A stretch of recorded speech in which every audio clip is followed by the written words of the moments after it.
Salut, aujourd'hui je te présente comment faire le test australien, un test de puissance anaérobie parfait pour la boxe. Pour réaliser ce test, tu auras besoin de trois choses. D'un chronomètre, de quoi noter tes distances, donc tu peux utiliser un stylo ou ton smartphone, et 7 repères espacés de 5 mètres, de 0 à 30 mètres. Pour ça, tu peux utiliser des bouts de bois, des t-shirts, des chaussettes, des plots si tu as. Pour le chronomètre, je te recommande vivement d'installer cette application Interval Timer Plus. En fait, cette application elle va te permettre de définir des temps de travail et des temps de récup, un peu en format Tabata ou fractionné. Tu penses bien à activer le son dans l'application pour l'entendre dès que tu pratiques le test. Et ce qui est cool, c'est qu'elle va quand même fonctionner quand tu vas te filmer. Parce que tu verras plus tard, mais je recommande avec ce test de se filmer. Comme ça, tu ne te prends pas la tête pendant le test à devoir noter tes distances pendant que tu fais ton test. Tu pourras le faire après le test en regardant la vidéo. Le principe, il est simple. Tu fais 6 séries de 30 secondes d'effort maximal en essayant de réaliser le plus d'allers-retours possible entre les plots. À chaque fois, tu te diriges vers le plot suivant, donc tes allers-retours sont de plus en plus grands. Entre chaque série, tu prends 35 secondes de récup. L'important, c'est vraiment d'être à 100% dès la première série. Ne triche pas, sinon tes résultats seront faussés. À la fin de chaque répétition de 30 secondes, tu notes tes résultats, tu notes tes distances parcourues. Mais pour ça, c'est pas très pratique avec la fatigue et l'effort intense. Tu verras que tu auras un peu du mal à réfléchir. Donc mon astuce, c'est de filmer en intégralité tout ton test. Le tout, il faut que ça soit bien visible par ta caméra. Il faut qu'on te voie autant au départ que tout au bout, au dernier plot.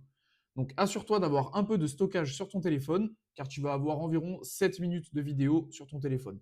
Mais c'est beaucoup plus pratique et comme ça, tu n'as pas besoin de réfléchir pendant ton test, tu penses juste à tout donner. Si tu n'as vraiment pas de place sur ton téléphone et que c'est pas pratique pour toi, tu peux toujours prendre un stylo, moi c'est ce que je fais, et tu notes tes distances sur ta main, première série, deuxième série, troisième série, jusqu'à la sixième, et comme ça, tu as toutes tes distances sur la main.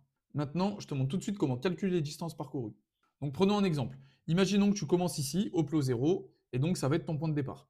Tu vas te diriger, dès que les 30 secondes se lancent, à 100% vers le premier plot et tu viens faire ton premier aller-retour, en retournant du coup à la ligne de départ. Ensuite, tu te diriges vers le deuxième plot, qui est plus loin, à 10 mètres, et tu te rediriges vers la ligne de départ. Et ainsi de suite, jusqu'à la fin des 30 secondes. Imaginons que pour la première série, tu t'arrêtes ici. Eh bien, on vient prendre en compte le dernier plot franchi. Ici, dans notre cas, le dernier plot franchi, c'est celui-là. Pour calculer ta distance, c'est simple. Tu calcules la distance parcourue lors du premier aller-retour. Donc ici, on a 5 mètres à l'aller et 5 mètres au retour, ce qui nous fait 10 mètres pour le premier aller-retour. Ensuite, on est venu faire un deuxième aller-retour, donc 20 mètres à l'aller, 10 mètres à l'aller, pardon, et 10 mètres au retour, ce qui nous fait 20 mètres en plus. Et ensuite, on a parcouru juste un aller jusqu'au troisième plot et on l'a dépassé un peu, mais nous, quand on compte les résultats, on compte uniquement à partir du dernier plot franchi. Donc ici, on voit bien que le troisième plot, c'est celui des 15 mètres, donc on peut rajouter 15 mètres à notre résultat. Ensuite, tu viens additionner toutes ces distances et ça va te donner la distance totale. Donc ici, on aura 10 plus 20, 30, plus 15, 45 mètres. Prenons un deuxième exemple. Imaginons que tu pars de la ligne de départ, tu as pris tes 35 secondes de récup, et là, c'est ta deuxième série. Tu pars, tu fais ton premier aller-retour, tu te diriges vers le deuxième plot, tu fais ton aller-retour, tu te diriges vers le troisième plot, tu refais ton aller-retour, et là, tu t'arrêtes par ici. Eh bien, c'est-à-dire qu'ici, le dernier plot franchi, c'est le premier plot, mais lors du retour. Donc, pour calculer ta distance, c'est la même chose. Tu calcules la distance du premier aller-retour, dans notre cas 10 mètres, puis celui du deuxième aller-retour, donc 20 mètres, puis l'aller en entier qu'on a parcouru jusqu'aux 15 mètres, puis tu rajoutes la distance du retour. Nous, on était de là, on s'est dirigé vers là, donc ça a rajouté 5 mètres, puis celui-là 5 mètres, puis on s'est arrêté un peu après, mais du coup, nous, on compte bien au dernier plot. Donc, on a rajouté 5 mètres et 5 mètres, 10 mètres. Donc, on rajoute ici 10 mètres. Pour faire notre calcul, on ajoute toutes les distances, 10 plus 10, 20, plus 20, 40, plus 15, 55 mètres. Donc à la deuxième série, tu auras parcouru 55 mètres. Comme tu peux le voir, c'est pas très évident de calculer les distances, c'est pour ça que je te recommande vraiment de te filmer, de lancer l'application avec le chronomètre, comme ça le chrono tourne toujours pendant que tu te filmes. On te voit bien en entier sur le test, et une fois que tu as fini ton test, chez toi, tu te poses et tu calcules tes distances avec un petit schéma comme celui-là. C'est super simple et super pratique. Ensuite, avec ces résultats, tu peux calculer trois choses. La première, ta puissance max. Ta puissance max, c'est la meilleure distance des 6 séries. En général, c'est toujours la première série. Si tu te donnes à 100% dès le début, ta première série sera forcément meilleure car tu seras tout frais. La deuxième chose qu'on aura, c'est la puissance totale.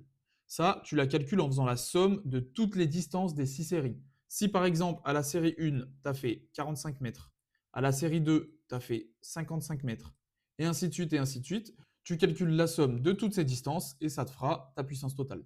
La troisième chose que ça va te donner, c'est l'indice de fatigue. Pour calculer l'indice de fatigue, tu prends la distance de la meilleure série, donc la distance la plus longue sur tes 6 séries, on va dire par exemple 70, moins la distance de la moins bonne série, donc c'est-à-dire la série dans laquelle tu as parcouru le moins de distance. Donc par exemple, on va dire dans notre cas 50. On imagine que sur les 6 séries, ma meilleure série c'était 70 mètres et ma pire série c'était 50 mètres parcourus.